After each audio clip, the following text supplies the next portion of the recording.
उस मुगल जो वंश है, उस मुगल वंश में बहुत सारी जो है हमारी इंपॉर्टेंट बातें हैं। उन्हीं में से सबसे पहली बात आपको बता देता हूं जो बाबर के टाइम पर है। ठीक है, ये जो आप दिख रहे हैं सामने, ठीक है, ये क्या है? बाबरी मस्जिद है। ये कौन सी मस्जिद है? ये बाबरी मस्जिद। और बाबरी मस्जिद है कहां पर? आपको पता होना चाहिए। बाबरी मस्जिद कहां है? अयोध्या के अंदर है बाबरी मस्जिद। ठीक है, ये बाबर के द्वारा थी। एक्चुअल में यहां पर शिव टेम्पल है। इस मस्जिद में शिव टेम्पल था। उस मंदिर को तोड़कर, उस मंदिर को दबाकर एक गुंबद वाली श्रृंखला बना दी गई, जिसको नाम दे दिया गया बाबरी मस्जिद। ठीक है, जब बाबर यहाँ पे हिंदुस्तान में था तो वो आया कहाँ से था? तुर्क से आया था। ठीक है, दो हिस्से हैं, एक तो है तुर्क और एक है मंगोल। इन दोनों के हिस्सों में ही एक कॉमन चीज मिलती है, वो है डेजर्ट।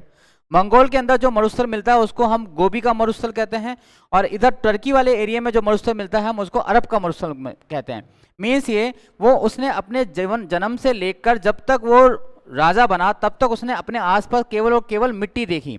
लेकिन जब वो भारत में आता है तो भारत में उसको हरे भरे मैदान देखने को मिलते हैं, और उन्हीं मैदानों के अंदर वो एक स्ट्रक्चर बनाता है, एक बाग बनाता है, एक गार्डन बनाता है, जिसको बोला जाता है चार बाग पद्धति, है ना। ये इस सिस्टम को बोला जाता है चार बाग। चार बाग मतलब ये है कि सेंटर के अंदर एक फाउंटेन लगा हुआ होगा, फंवारा लगा हुआ है, और चारों तरफ से उसके पास आने का रास्ता है, और चार बाग होंगे, 1 2 3 और ये 4। इसी को बोला जाता है चार बाग। अगर आप देखे जाए तो ये चार बाग है किस तरह का? आपने कभी इसका नाम सुना है? स्वास्तिक, है ना, स्वास्तिक। ये स्वास्तिक का जो चिन्ह है हमको कहाँ मिलता है? वेदों में देखने को मिल जाता है हमको। ठीक है, पुराणों में देखने को मिल जाता है। अब इसी स्ट्रक्चर को बेस करके इसने कौन सी पद्धति बना दी? चार बाग पद्धति बना दी। लेकिन उसने बाबरनामा में लिख दिया कि मेरे द्वारा चार बाग जो है प्रारंभ किए गए, तब से उसका नाम उसको चला गया। जबकि देखा जाए तो ये स्ट्रक्चर कौन सा है? स्वास्तिक है। उसके दिमाग की उपज नहीं है ये उपज किसकी है? सनातन संस्कृति की है। ठीक है, तो ये बाबर के द्वारा दो चीजें हैं आपको याद रखनी है, एक चार बाग और एक है बाबरी मस्जिद। तो बता दी मैंने आपको कहां पर है? अयोध्या। और चार बाग भी बता देता हूं आपको कहां पर है? दिल्ली। और वर्तमान में इसका नाम क्या है? मुगल गार्डन। वर्तमान में इसका नाम क्या है? मुगल गार्डन है। और मुगल गार्डन है कहां पर? In the house of president. President का जो हाउस है वहीं पर मुगल गार्डन लगा हुआ है। पूरे साल भर में एक महीने के लिए इसे खोला जाता है, फरवरी महीने में, जिसमें आम जनता जो है जाकर इसको देख सकती है। बाकी टाइम इसके लिए ओपन नहीं होता ये मुगल गार्डन। क्यों? राष्ट्रपति प्रेसिडेंट हाउस है भाई। उस समय प्रेसिडेंट को हम सेफ जगह रख देते हैं, पता नहीं तुम्हारा क्या भरोसा जाके बम फोड़े हो, है ना, इस वजह से। तो ये दो चीजें आपके सामने आ गई हैं जो बाबर की हैं। ये बाबर का हमने कल पूरा स्ट्रक्चर देख लिया था। ये बाबर के साथ लड़ी हुई जो लड़ाई है, कौन सी लड़ाई है? बैटल ऑफ खानवा। खानवा का युद्ध। एक तरफ आपके सामने महाराणा सांगा है और एक तरफ बाबर है। ठीक है, ये दाढ़ी वाला आदमी तो आपको पता ही चल गया होगा। ठीक है, और ये बड़ी बड़ी आंखों वाला, मूछों वाला है, जिसकी ताव दे के रखी, वो कौन सा है? राणा सांगा। ये जो है भारतीय इतिहास का टर्निंग पॉइंट बोला जाता है। मीन्स ये, अगर इस लड़ाई के अंदर ये व्यक्ति जीतता, इस लड़ाई में अगर ये व्यक्ति जीतता, तो आज हमको हमारे इतिहास में मुगलों को कभी पढ़ना ही नहीं पड़ता। ठीक है, लेकिन किसी कारणवश या फिर इनके जो आर्मी के जो दल थे, जो गुट थे, उनके अंदर जो भी डिस्प्यूट हुए, जो भी विवाद हुए, उसका खामियाजा पूरे भारतीय इतिहास को भुगतना पड़ा, ना कि सिर्फ और सिर्फ राजस्थान इतिहास को। हाँ, गोल्डन पीरियड बहुत अच्छा था।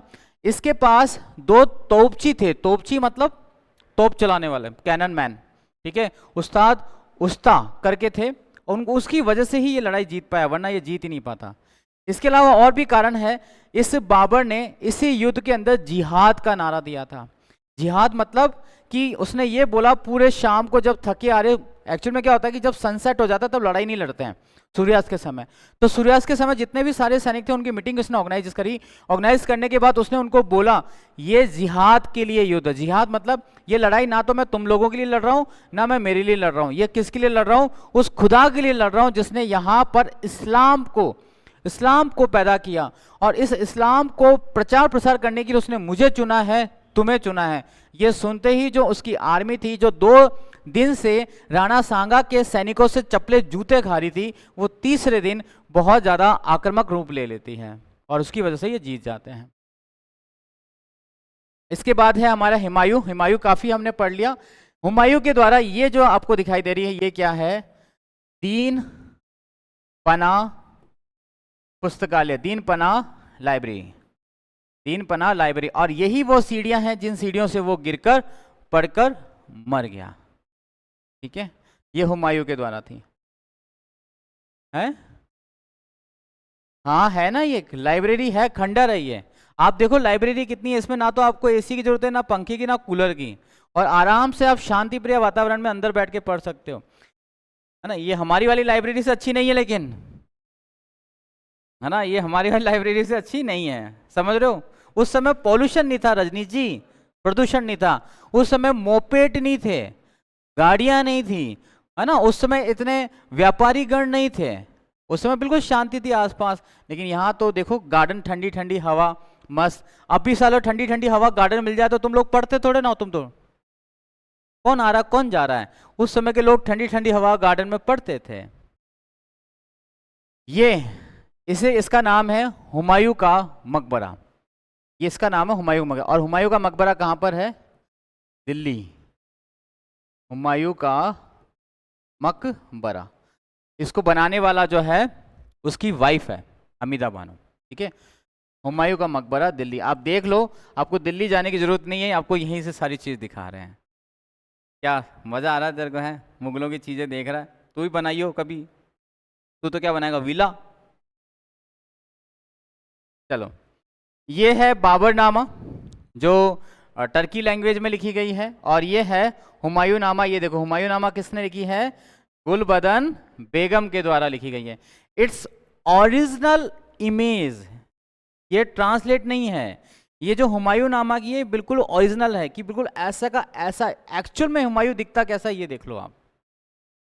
ये हुमायूं की पोर्ट्रेट पेंटिंग, पोर्ट्रेट पेंटिंग समझते हो, जिसको ब्रश से किया जाता है उसको पोर्ट्रेट पेंटिंग बोलते हैं। ये रही, ये जो इसका तो ट्रांसलेशन है, ठीक है, ये वाली इमेज तो ड्रॉ करी गई है, क्योंकि बाबर की इमेज हमारे पास किसी के पास भी नहीं थी, लेकिन हुमायूं की इमेज हमारे पास थी, पोर्ट्रेट चित्र था, ब्रिटिश के टाइम पर से इसको ढूंढा गया था।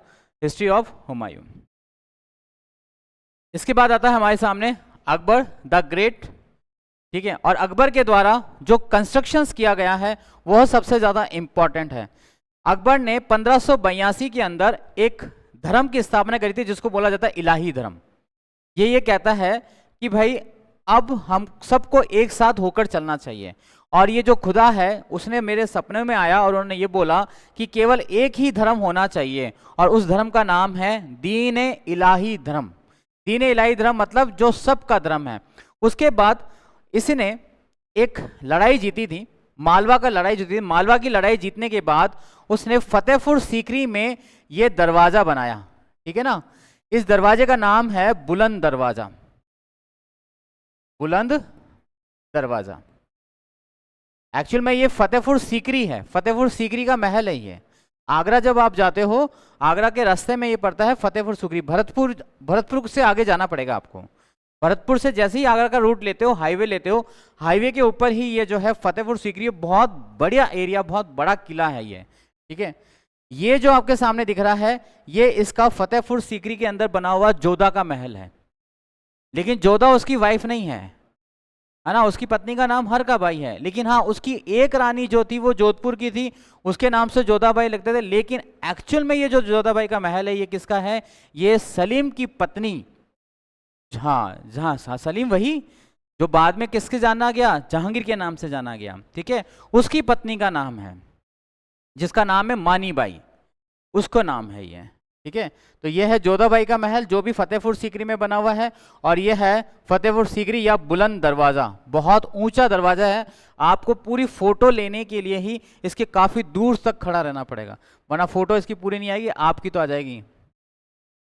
आप में से देखा है किसी ने फतेहपुर सीकरी? देखो ये है आगरा का लाल किला, आगरा का लाल किला। दिल्ली का लाल किला इसने नहीं बनाया, ध्यान रखना।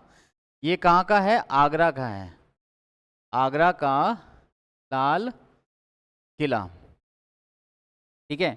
और ये जो है ये फतेहपुर सीकरी का ही महल है, ये फतेहपुर सीकरी के अंदर का ही स्ट्रक्चर है, ध्यान रखना। ये आगे ये पूरा का पूरा फतेहपुर सीकरी का है। ये आपके सामने है जो है क्या? अकबरनामा। और अकबरनामा किसने लिखी है? अबुल फजल ने। अकबरनामा के बारे में आपको कुछ फैक्ट्स बताता हूं आपको। अकबरनामा, अकबरनामा जो है 3 भागों में लिखी गई है। अकबरनामा कितने भागों में है? 3। और ये एसएससी का क्वेश्चन है, ध्यान रखना, ठीक है। पहले भाग में तो किसने अपने बारे में लिख दिया? अबुल फजल ने लिख दिया। पहले भाग में अबुल फजल ने अपने बारे में लिख दिया, मतलब अबुल फजल की बायोग्राफी है। दूसरे भाग में इसने अकबर की जो है जितनी भी उपलब्धियां हैं, है ना, अचीवमेंट्स हैं, वो इसने लिख दिया। और तीसरे भाग में उसने अकबर के बारे में लिखा, सबसे लास्ट में उसने अकबर के बारे में लिखा है। उससे पहले उसने उसकी जो है प्रशंसा करी है, बहुत अच्छी अच्छी बातें बताई, जो जो उसने अच्छे काम किए हैं वो सारे के सारे उसने बताए हैं, ठीक है। इसके बाद हमारे सामने आता है अगला बंदा जिसका नाम है जहांगीर। अभी जहांगीर पे सारी चीज बताता हूं आपको, ठीक है। अगला कैरेक्टर हमारे सामने जहांगीर, जहांगीर, ठीक है।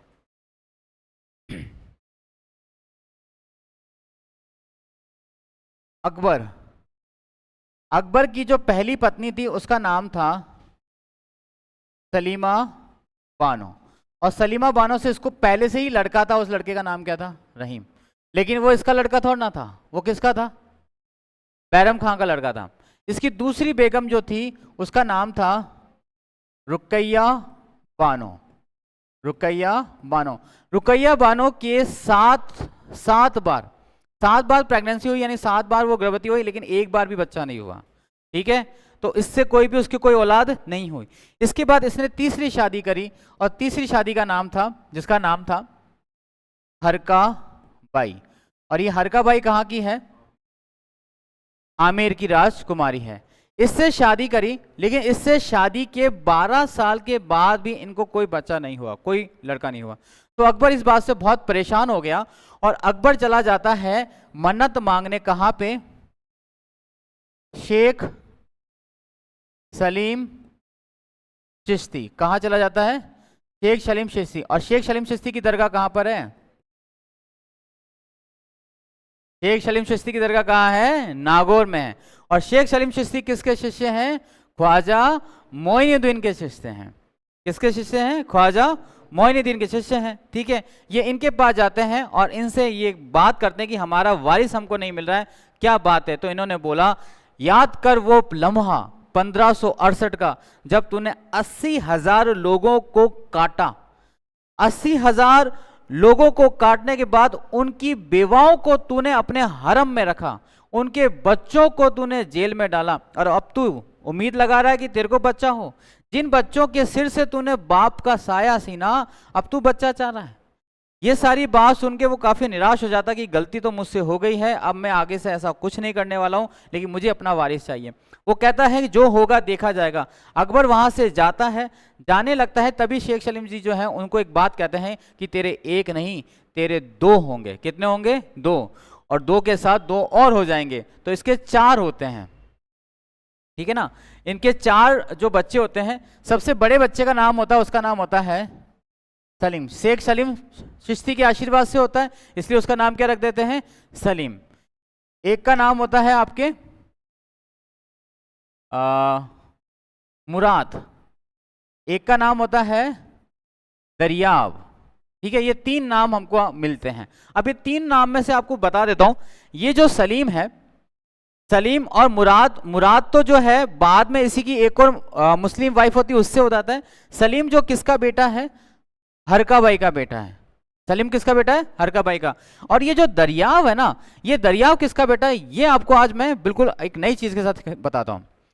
एक किस्सा चलता है सलीम और अनारकली का, सुना होगा तुमने, सलीम और अनारकली, ये मोहब्बत वाली जो चीज है। मतलब अब जो अनारकली है एक्चुअल में इस दरियाव की मां है, और वो 14 साल की उम्र में इसको जन्म देती है, 14 साल की उम्र में। और वो जो बेटा है ये किसका है? अकबर का। इसका मतलब अनारकली थी किसकी? अकबर की थी। लेकिन वो इतनी खूबसूरत थी कि उसको देखकर कोई भी बावड़ा हो जाए, इसीलिए उसने पूरी उम्र अनारकली को क्या कर रखा था? कैद कर रखा था। एक कारण ये। दूसरा कारण ये, अकबर और अनारकली की एज में बहुत डिफरेंट था, बहुत ज्यादा डिफरेंस था।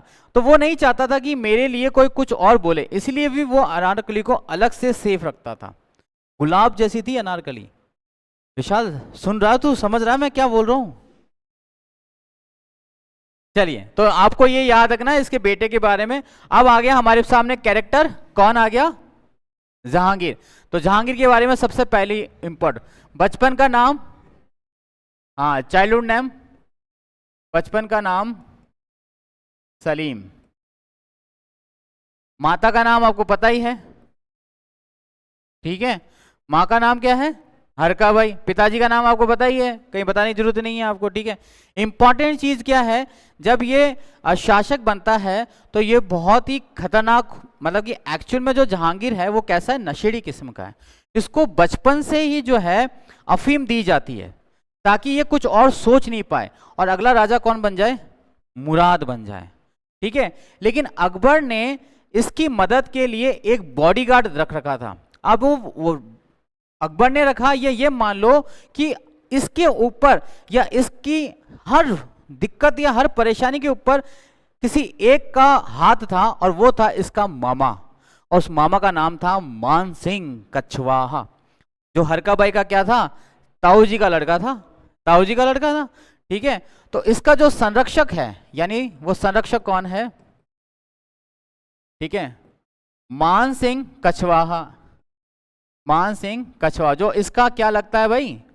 मामा लगता है। इसका जो सबसे बेस्ट फ्रेंड था वो था मान सिंह कछवाहा का लड़का, उसका नाम है सूरज सिंह कछवाहा। क्या नाम है उसका? सूरज सिंह कछवाहा। एक दिन उसने देखा कि जो मेरे पिताजी, यानी कि कौन? अकबर, वो रोज रात को या महीने में 3-4 दिन है ना गायब हो जाते हैं। जहांगीर सोचता है वो वहीं पर होंगे, मिलने जाता तो गायब हो जाता है। अम्मी, अम्मी कौन? हरका भाई। वो कहते हैं कि पापा तो अभी जरूरी काम से बाहर गए हुए हैं। जहांगीर इस बार सोचता पता लगा के रहूंगा मैं जाते कहाँ हैं। अब अकेला तो वो करेगा नहीं, तो मदद किसका लेगा? सूरज की मदद लेगा। सूरज यानी दोस्त, लारे यार देख रहा हूँ जाओ बेटा डोकरो, और 15-20 दिन हो गया, निकल जाओ बेटो, है हमारी माँ ने अकेले छोड़। अब पीछे पीछे उसके साथ जाए। सूरज ने कहा कि भैया मुझे लगता है कि वो ऊपर चढ़ गए, ऊपर वाली बिल्डिंग में, और वहां पे जंगला है, लेकिन हम देखें कैसे? तू कूद सकता तो देख, सीढ़ियां है नहीं। तो जहांगीर ने कहा एक काम कर, मुझे तेरे कंधे पे बैठा। किसने बैठाया? सूरज कछावे ने उसको कंधे पे बैठाया। जहांगीर ने उसने देख लिया। जहांगीर ने अंदर देखा तो अंदर दिखाई दी एक परी। उसका नाम क्या था? अनारकली। लेकिन जब वो अनारकली को देख रहा था तब उसको पीछे से किसी ने देख लिया, और उसका नाम था उसके पिताजी। क्या नाम है? अकबर। अकबर ने कहा भैया पकड़ के लेके आओ उन दोनों को। क्या कैसे किया? पकड़ लिया गया। पकड़ने के बाद जिसने उसकी मदद करी उसको तो चढ़ा दिया सूली पर, उसको तो क्या दे दिया? फांसी। और अपने बेटे को उसने भगा दिया। हालांकि सजा दोनों को दी गई थी, लेकिन अगर सलीम को सजा दे देता तो अगला राजा कौन बनता? इसलिए एक और यहां पे विद्वान आता है अबुल फजल के साथ साथ, जिसका नाम होता है बदायूनी। क्या नाम होता है? बदायूनी। उस बदायूनी ने अकबर को बोला कि ये हमारा वंशज है, इसको हमें जिंदा रखना होगा, तो इसको आप क्या कर दीजिए, यहां से भगा दीजिए। तो अकबर कहता तुम्हारी मर्जी है जो करो, मुझे मत बताओ। तो बदायूं की मदद से जहांगीर को वहां से भगा दिया जाता है, और जो सूरज होता है, जो मान सिंह कछावा का लड़का होता है, इसको मान सिंह कछावा खुद अपने हाथों से फांसी पर सुला देता है, क्योंकि इसने वो काम किया था जो बादशाह को नागुजार था। अब ये थे हमारे राजपूत जिन्होंने अपनी इज्जत बचाने के लिए अपने बेटे की बलि चढ़ा दी। ठीक है, इसके बाद क्या क्या तुम सुन रही हो मेरे को अच्छे से आराम से? और किसी को डाउट है कि भाई जो मैं समझा रहा हूं अभी? मैं किसके बारे में पूछ रहे हो आप? जहांगीर इसके मामा का लड़का था।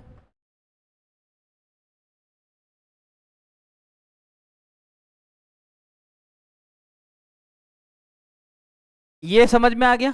इसकी माँ कौन है? हरका भाई। हरका भर का भाई कौन है? मानसिंह कछावा। ये है भाई भाई। तो मामा कौन लगेगा? मानसिंह कछवाहा लगेगा ना मामा। इसका लड़का है सूरज सिंह, जो किसका दोस्त है? जहांगीर का दोस्त है। समझो, थोड़ा सा ध्यान रखो, ठीक है? यहाँ पे बहुत अच्छी चीज बताऊंगा अभी। इसके बाद होता क्या है, जहांगीर जो है बहुत ज्यादा नशा करने लग जाता है।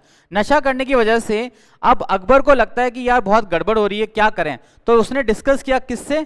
मानसिंह कछावा से। यार मानसिंह जी समझ में नहीं आ रहा, ये मेरा बेटा बावड़ा हो रखा है, रात दिन नशा करता रहता है। तो मानसिंह जी ने कहा इसके पैर बांध दो। पैर बांध दो मतलब ये समझ में आता है तुम्हारे? Very good. इसका क्या करो? ब्याह करवा दो। ठीक है, ब्याह कराते हैं, लेकिन लड़की देगा कौन?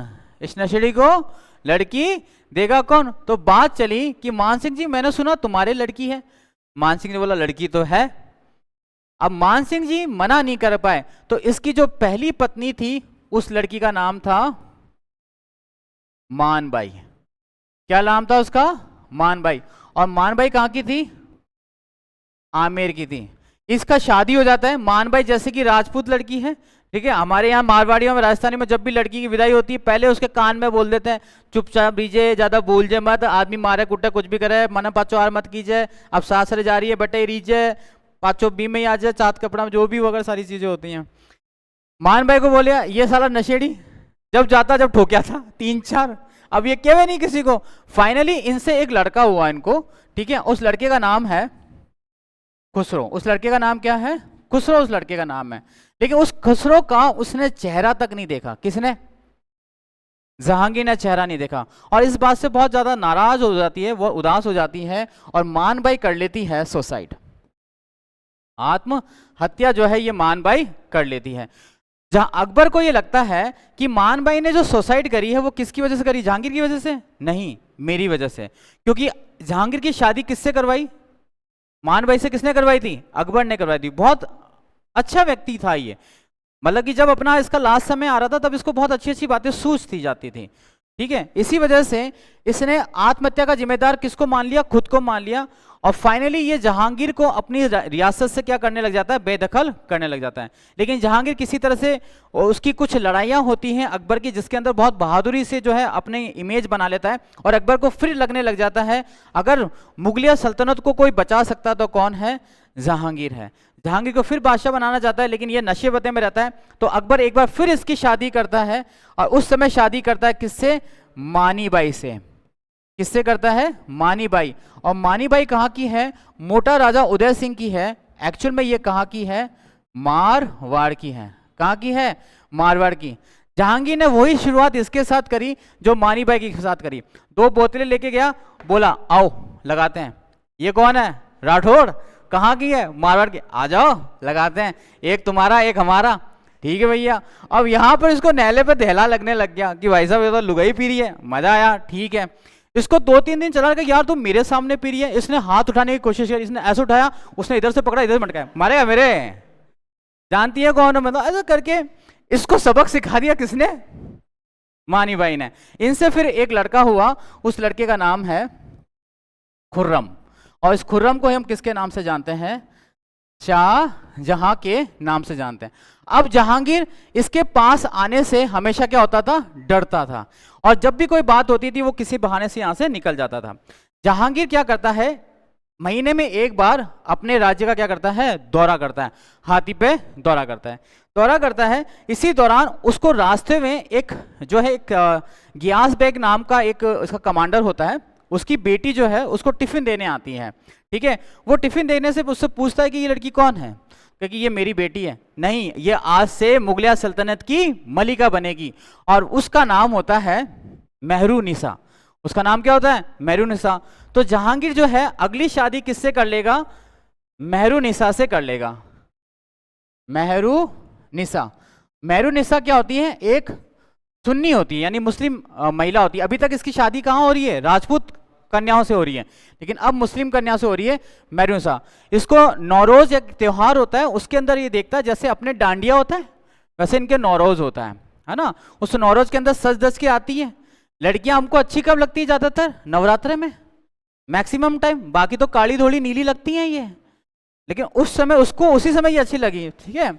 अब मेहरुनिसा से शादी हो गई। शादी होने के बाद ये जब पहली बार इसको अच्छे से देखता है तो उसी समय हवा आती है, और हवा आने की वजह से उस समय लाइटें तो थी नहीं, क्या होते थे? चिराग होते थे, मोमबत्तियां होती थी। वो सारे के सारे चिराग और मोमबत्तियां क्या हो गई? बुझ गई। बुझने के बावजूद भी एक चेहरा नजर आ रहा था उस जहांगीर को। वो किसका था? मेहरुनिसा का। इसका मतलब उसके चेहरे से क्या टपक रहा था? नूर टपक रहा था। उसने बोला तुम तो क्या हो?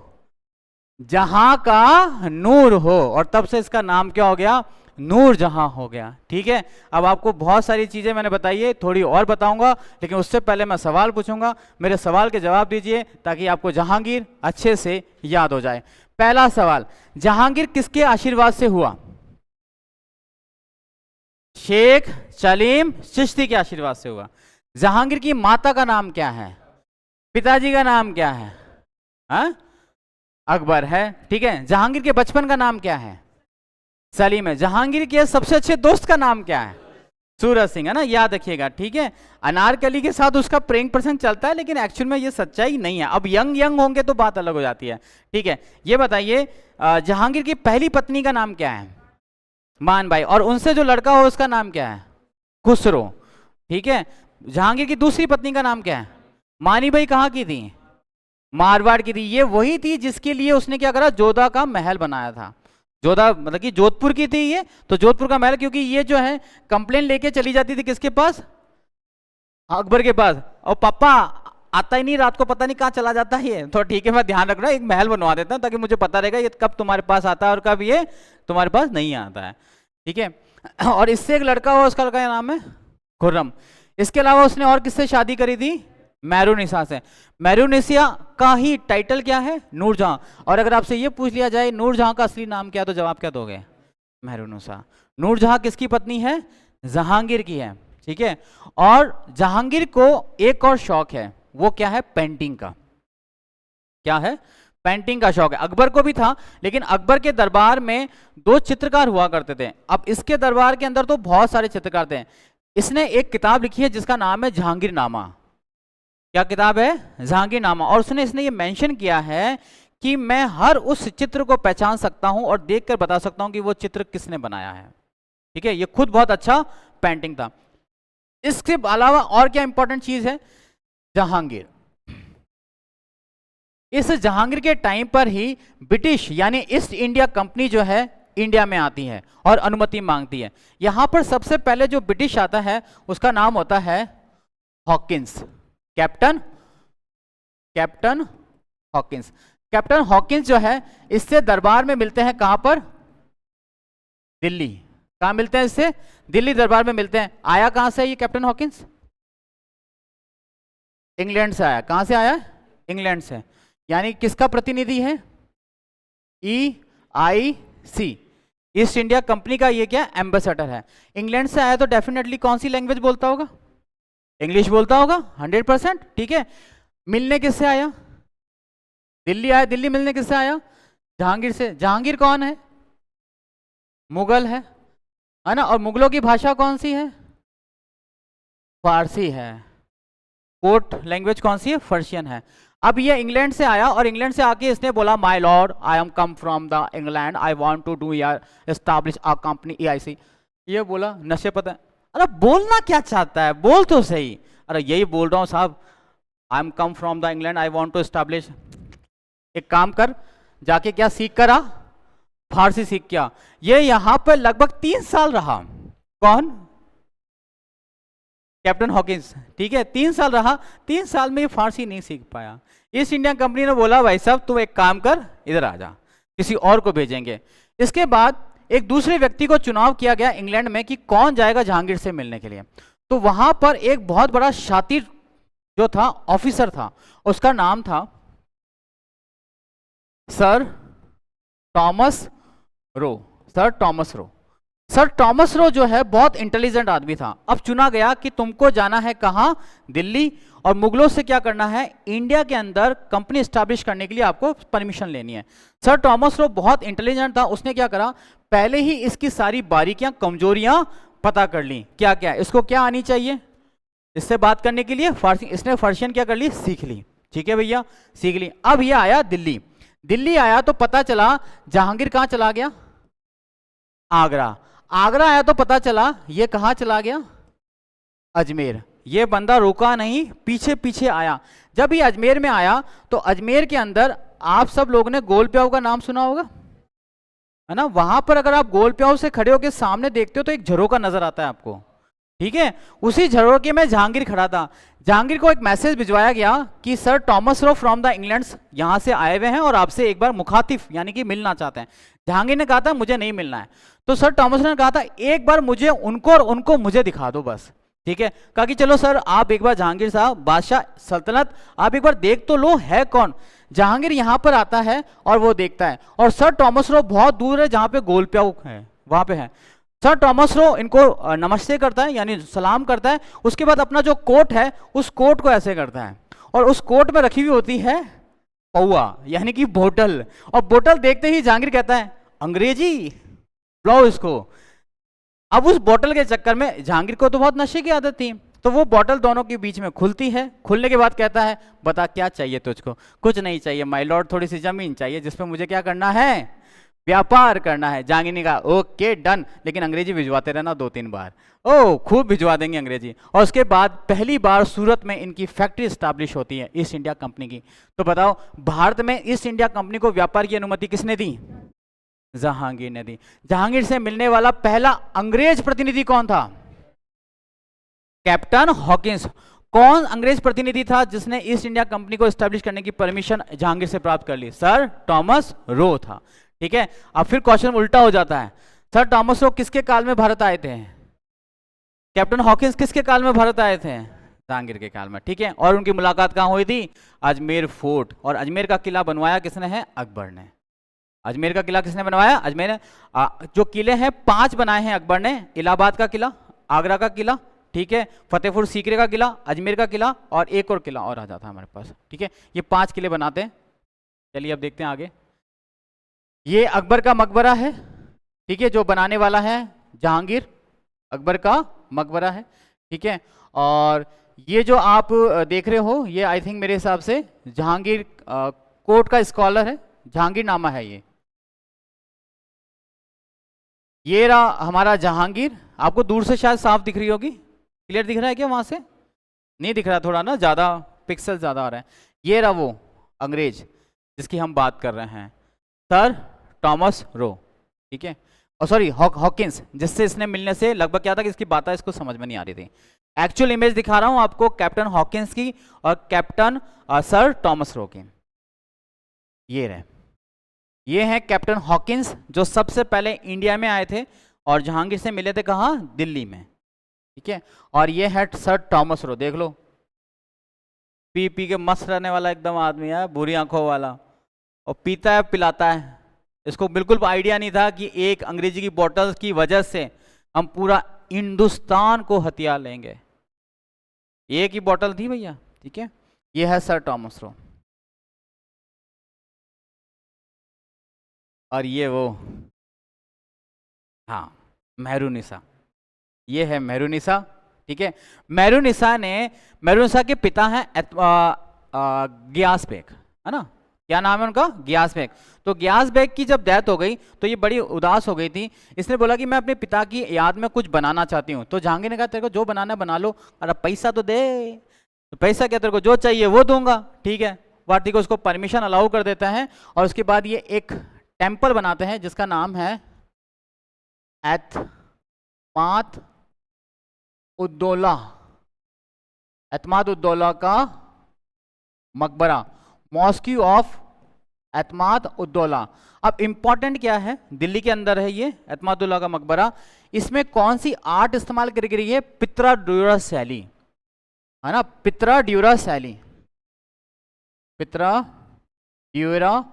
अब पित्रा ड्यूरा शैली होती क्या है, पित्रा ड्यूरा शैली ये होती है गुंबद के ऊपर गुंबद, टॉम के ऊपर टॉम। देखो अगर आप ध्यान से देखोगे तो यहाँ पे गुंबद आ जाता है, इस गुंबद के ऊपर फिर इन्होंने गुंबद लगा रहा है। ये देखो ये रहा, एक गुंबद, दो गुंबद, तीन गुंबद, चार गुंबद, पांच गुंबद, गुंबद के ऊपर गुंबद, उसको बोला जाता है पिट्रा डोरिया शैली। और इसमें पूछा जाता है which was the first architecture या building in the India establish according to पिट्रा डोरिया शैली। ये हमारी ये जो है इटालियन है ये, ठीक है। इसको हमारे यहाँ पे पर्शियन के साथ मिक्स करके इसको इस्तेमाल किया गया था, ठीक है।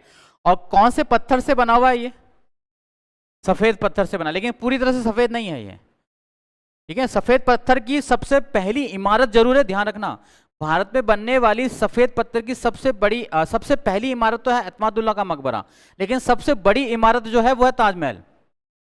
अरे तुम लोग सुन तो रहे हो, तुम सबको क्या लगता है तुम लोग आर्यन संस्कृति के होने के साथ साथ तुम लोग क्या हो, मतलब वाकई तुम ऋषियों की संतानें हो? जो मैं बोलूंगा तुम गहन के अंदर बसा लोगे। और ये क्या लगता है कि तुम लोगों ने एआई की चिप लगा रखी है अपने माइंड के अंदर, जो मैंने बोला रिकॉर्डेड हो गया?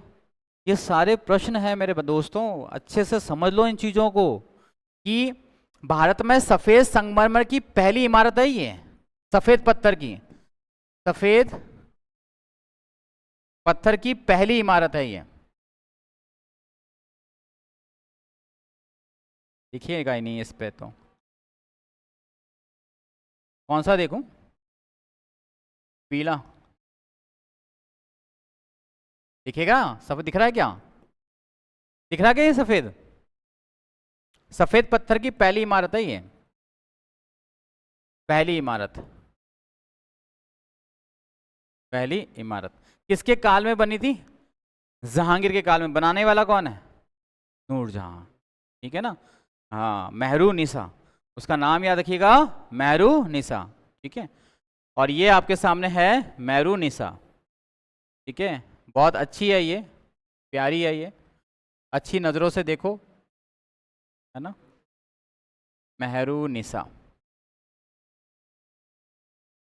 मेहरुनिसा। और मेहरुनिसा की मदर जो थी, उस मदर ने ही गुलाब से इत्र बनाने की पद्धति खोजी थी, ठीक है। अच्छा, नूरजहां की छतरी कहाँ है ये बताओ चलो। हाँ, नूरजहां की छतरी, अगर आज किसी ने ये बता दिया मुझे तो उसको मैं सिल्क दूंगा।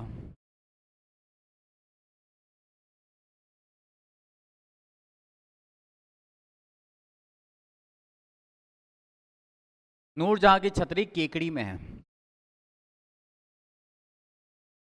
नाम सुना होगा केकड़ी सलवार का।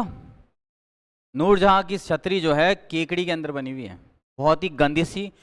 कबूतर तो क्या, चिड़िया, जितने भी पक्षी सब बीटे करके गंदी करके जाते हैं उसको। चलो अगला कैरेक्टर आता है हमारे पास, शाहजहां, ठीक है। दो ब्रदर हैं, एक भाई का नाम है खुर्रम और एक का नाम है खुसरो, ठीक है। अकबर राजा बनाना चाहता था किसको? खुसरो को। किसको? खुसरो। खुसरो उसके नजदीक था, वो खुसरो को राजा बनाना था।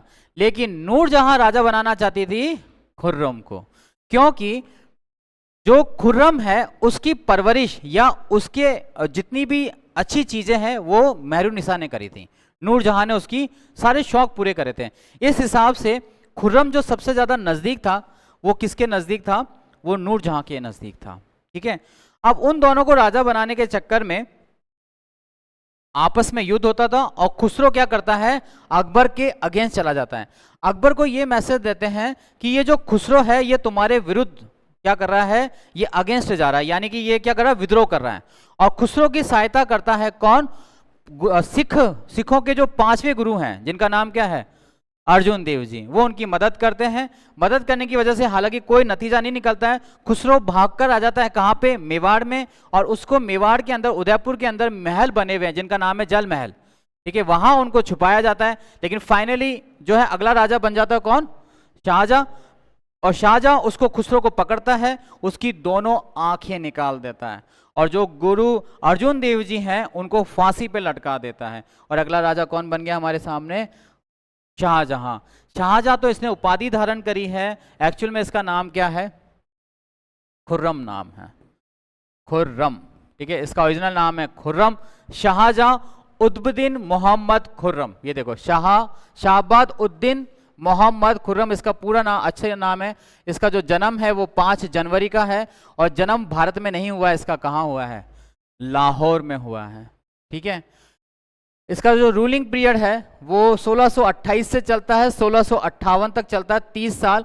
हालांकि 6 साल तो ये कैद ही रहता है। ठीक है, और 64 साल की उम्र में इसकी डेथ हो जाती है, कहाँ पर, आगरा के अंदर। बहुत अच्छी चीज बताऊंगा आज इसकी डेथ के बारे में भी। ठीक है, आगे चलिए। देखिए अब यहां से आप थोड़ा सुनिए, ये जो शाहजहां जी हैं, शाहजहां, ठीक है, इनकी राजपूतों से शादी तो होती है, साथ में एक मुस्लिम कन्या से भी शादी होती है। उसका नाम है